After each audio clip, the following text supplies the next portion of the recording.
Hi hello welcome back to Aira stitching. ഞാനിന്നൊരു mini frock എങ്ങനെ stitch ചെയ്യാന്നുള്ളത് കാണിച്ചു തരാൻ വേണ്ടിയിട്ടാണ് വന്നിട്ടുള്ളത്. ഞാനിതൊരു 10 മാസമായ കുട്ടിക്ക് വേണ്ടിയിട്ടാണ് ചെയ്തെടുത്തിട്ടുള്ളത്. ഇതിന് വേണ്ടി 1/2 മീറ്റർ ക്രൈപ്പ് ലൈനിങ്ങും 1 മീറ്റർ നെറ്റ് ഫാബ്രിക്കാണ് എടുത്തിട്ടുള്ളത്. മിനി ഫ്രോക്ക് പല രീതിയിലും പല മോഡലിലും ചെയ്തെടുക്കാം. ഞാനിവിടെ ഏറ്റവും സിമ്പിളായ രീതിയിലുള്ള സ്റ്റിച്ചിങ് ആണ് പറഞ്ഞു തരുന്നത്. ഇതിന് പ്രത്യേകിച്ച് അളവും മെഷർമെൻ്റ് ഒന്നും ആവശ്യമില്ലാത്തത് കൊണ്ട് തന്നെ സ്റ്റിച്ചിങ് അറിയാത്തവർക്ക് പോലും ചെയ്തെടുക്കാവുന്നതാട്ടോ. കുട്ടികളുടെ ഏജിനനുസരിച്ച് നമുക്ക് മെറ്റീരിയലിൽ മാറ്റം വരുത്തിയാൽ മതി. അപ്പോൾ നമുക്കിതിന് നെറ്റിന് ആവശ്യമായിട്ടുള്ളത് ലെങ്ത്ത് 13 ഇഞ്ചും വീതി വന്നിട്ടുള്ളത് 5 മീറ്ററോളമാണ് കേട്ടോ.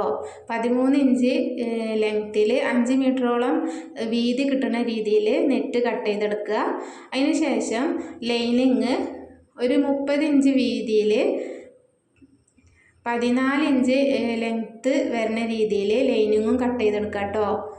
ലൈനിങ്ങിന് നമുക്ക് 12 ഇഞ്ച് ലെങ്ത്ത് മതി. നമ്മൾ മുകൾ വശത്തൊരു 1.5 ഇഞ്ചും താഴ്വശത്തൊരു 1/2 ഇഞ്ചും മടക്കി തയ്ക്കുന്നത് കൊണ്ട് നമ്മളിവിടെ 14 ഇഞ്ച് കട്ട് ചെയ്തെടുക്കണം കേട്ടോ.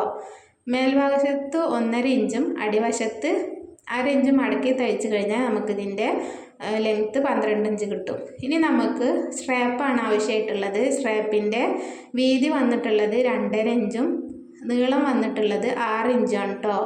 ഇതുപോലെ നമുക്ക് 2 പീസ് കട്ട് ചെയ്തെടുക്കണം. ഇനി നമുക്ക് ഈ സ്ട്രാപ്പിൻ്റെ മുകളിലായിട്ട് ഫ്രില്ലിട്ട് കൊടുക്കാൻ വേണ്ടിയിട്ട് നെറ്റാണ് ആവശ്യമായിട്ടുള്ളത്. നെറ്റിൻ്റെ വീതി വന്നിട്ടുള്ളത് 2 ഇഞ്ചും നീളം നമുക്ക് ഫ്രില്ലിനനുസരിച്ച് ആവശ്യമുള്ളത് കട്ട് ചെയ്തെടുക്കാം കേട്ടോ.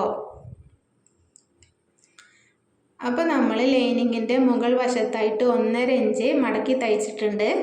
താഴ്വശത്തായിട്ട് 1/2 ഇഞ്ചും മടക്കി തയ്ച്ചിട്ടുണ്ട്. ഇങ്ങനെ ഇനി അതിന് ശേഷം നമ്മൾ കട്ട് ചെയ്ത് വെച്ചിട്ടുള്ള നെറ്റ് ഫാബ്രിക്ക് ജോയിൻ്റ് ചെയ്തെടുത്ത് ഫ്രില്ലിട്ടെടുക്കണം കേട്ടോ. അതിന് ശേഷം നമ്മൾ തയ്ച്ച് വെച്ച ക്രൈപ്പ് ലൈനിങ്ങിൻ്റെ മുകൾ വശത്തായിട്ട്, അതായത് നല്ല ഭാഗത്തായിട്ട് 1.5 ഇഞ്ച് തയ്ച്ച ആ ഭാഗത്തായിട്ട് നമ്മൾ ഫ്രില്ലിട്ട് വെച്ച നെറ്റ് ജോയിൻ്റ് ചെയ്തെടുക്കണം കേട്ടോ. ആ ഫ്രില്ല് മേൽവശത്തോട്ട് ഒരു 1/2 ഇഞ്ച് കയറ്റി വെച്ചിട്ടാവണം സ്റ്റിച്ച് ചെയ്തെടുക്കണം കേട്ടോ. ഇനി നമുക്ക് അതിൻ്റെ താഴ്ഭാഗത്തായിട്ട് ഒരു 1/2 ഇഞ്ച് വീതിയിൽ ഒരു സ്റ്റിച്ചും കൂടി കൊടുക്കാം. ഇത് നമുക്ക് അലാസ്റ്റിക് ഇതിൻ്റെ ഉള്ളിലൂടെ ഇട്ട് കൊടുക്കാൻ വേണ്ടിയിട്ടാണ്. ഒരു 1/2 ഇഞ്ച് വീതിയിലാണ് ഈ സ്റ്റിച്ച് ചെയ്യേണ്ടത്. ഞാനിവിടെ ഒരു 1/2 ഇഞ്ച് വീതി വരുന്ന അലാസ്റ്റിക്കാണ് എടുത്തിട്ടുള്ളത് കേട്ടോ. അലാസ്റ്റിക്കിൻ്റെ നീളം നമ്മളെ ചെസ്റ്റ് റൗണ്ടിൻ്റെ ഹാഫിൽ നിന്നും 2 ഇഞ്ച് കുറച്ചിട്ടുള്ള നീളമാണ് ഞാൻ എടുത്തിട്ടുള്ളത്. ഇനി നമുക്കൊരു പിന്ന് ഉപയോഗിച്ച് ഇതിൻ്റെ ഉള്ളിലൂടെ അലാസ്റ്റിക് കയറ്റിയെടുക്കാവുന്നതാണ്. ഇപ്പം നമ്മളിവിടെ അലാസ്റ്റിക് അതിൻ്റെ ഉള്ളിലൂടെ കയറ്റി എടുത്തിട്ടുണ്ട്. അപ്പോൾ നമുക്കിങ്ങനെ കിട്ടിയിട്ടുണ്ട്. ഇനി നമുക്കിത് ഒന്ന് ജോയിൻ്റ് ചെയ്ത് കൊടുക്കാം. ഈ അലാസ്റ്റിക് വരുന്ന ഭാഗവും ലൈനിങ്ങിൻ്റെ പീസും കൂട്ടിയിട്ടാണ് നമ്മളിവിടെ സ്റ്റിച്ച് ചെയ്ത് കൊടുക്കണം കേട്ടോ. നമുക്ക് നെറ്റിൻ്റെ പീസ് ഇതിൻ്റെ കൂടെ ജോയിൻ്റ് ചെയ്ത് കൊടുക്കേണ്ട ആവശ്യമില്ല. അത് നമ്മൾ സെപ്പറേറ്റ് ആയിട്ട് പിന്നീട് ജോയിൻ്റ് ചെയ്തെടുക്കുകയാണ് ചെയ്യുന്നത്.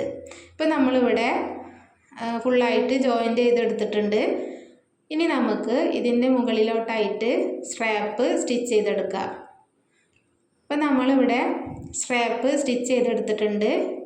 ഇനി ഇതിൻ്റെ മുകളിലായിട്ട് ഫ്രില്ലിട്ട് വെച്ചിട്ടുള്ള നെറ്റും നമ്മൾ ഇതിൻ്റെ മേലെ ജോയിൻ്റ് ചെയ്ത് കൊടുത്തിട്ട് എടുക്കാം കേട്ടോ. അപ്പോൾ നമ്മൾ സ്ട്രാപ്പിൻ്റെ മുകളിലായിട്ട് നെറ്റ് ജോയിൻ്റ് ചെയ്തെടുത്തിട്ടുണ്ട്. ഇനി നമുക്കിത് ഫ്രോക്കിലോട്ട് അറ്റാച്ച് ചെയ്ത് കൊടുക്കാം.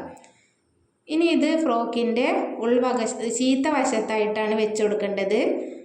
2 സ്ട്രാപ്പും ഫ്രോക്കിൻ്റെ ഉള്ളിലോട്ടായിട്ട് സ്റ്റിച്ച് ചെയ്ത് ഇട്ടെടുക്കുക. ഒരേപോലെ ഒരേ ലെവലിൽ സ്റ്റിച്ച് ചെയ്തെടുക്കണം കേട്ടോ.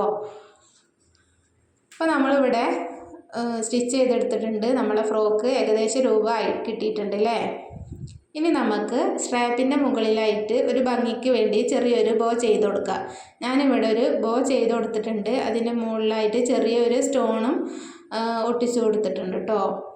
അപ്പോൾ ഇതാണ് നമ്മുടെ ഫ്രോക്ക്. ഇതിൻ്റെ കൂടെ ഞാൻ 1 വയസ്സായൊരു കുട്ടിക്ക് കൂടി ഒരു ഫ്രോക്ക് ചെയ്തെടുത്തിട്ടുണ്ട് കേട്ടോ. അപ്പോൾ നിങ്ങൾക്ക് ഈ വീഡിയോ ഉപകാരപ്പെട്ടാൽ തീർച്ചയായും നിങ്ങൾ ഇത് ഒന്ന് ചെയ്ത് നോക്കുക, സ്റ്റിച്ച് ചെയ്ത് നോക്കുക. എല്ലാവരും സപ്പോർട്ട് ചെയ്യുക. Thank you.